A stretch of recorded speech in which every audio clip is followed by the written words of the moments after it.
We start tonight with Decision 2024. Thousands of supporters gathered at former President Donald Trump's rally at Dream City Church in North Phoenix this afternoon. Good evening and thanks so much for joining us for 12 News at 6. I'm Kariba Devine. I'm Jonathan McCollin tonight for Mark. Today's record-breaking heat, though, creating some serious health problems for the folks who were attending. 12 News has live team coverage of the former president's visit to the Valley this Thursday. 12 News journalist Chase Golightly was there speaking to that large crowd of folks who showed up, and Chase, some folks had to be taken away to the hospital.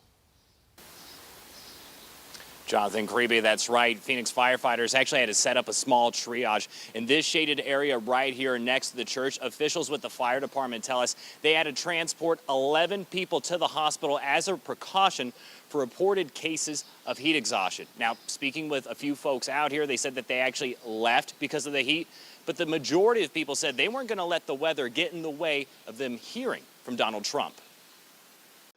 But I'm thrilled to be back in beautiful Arizona. Former President Donald Trump was welcomed by a few thousand supporters from across the valley, all packed into the Dream City Church in North Phoenix. We love Phoenix. Everyone here wanting Trump to address the issues that are important to them. How are we going to move forward from where we are today? The border crisis, obviously. Just to lower taxes in general. My biggest concern is election fraud. But getting into the same room as Trump was a long journey. No, I knew there'd be a large crowd. Thousands lined up outside the venue, buying Trump gear. I like to meet people in the crowd and, socialize. But mostly, they just waited. A little over 2 hours. It stretched all over the property, and some who showed up when doors opened at 10 were worried they wouldn't get in. Hopefully we'll get in. If not, we'll be out here trying to hear in.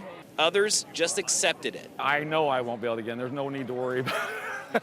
There's no space, obviously. When I saw the crowd, I fully expected to not get in. And you got thousands of people outside that didn't get in, so I don't know if they're going to be so thrilled. What people weren't happy about was the weather, as temperatures continued to climb. And I hope we get in. It's getting hot.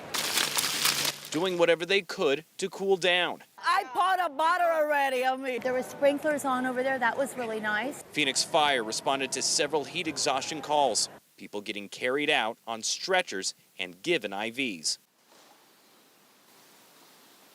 And we did notice that at the beginning of people starting to line up that they were selling water bottles out here, but once Phoenix firefighters showed up and just responding to all these different heat exhaustion cases, they were starting to hand out free water bottles to people. We are still in contact with the fire department to see if the number of cases of heat exhaustion has risen since the last update we received. For now, we're live in Phoenix. Chase Golightly, 12 News.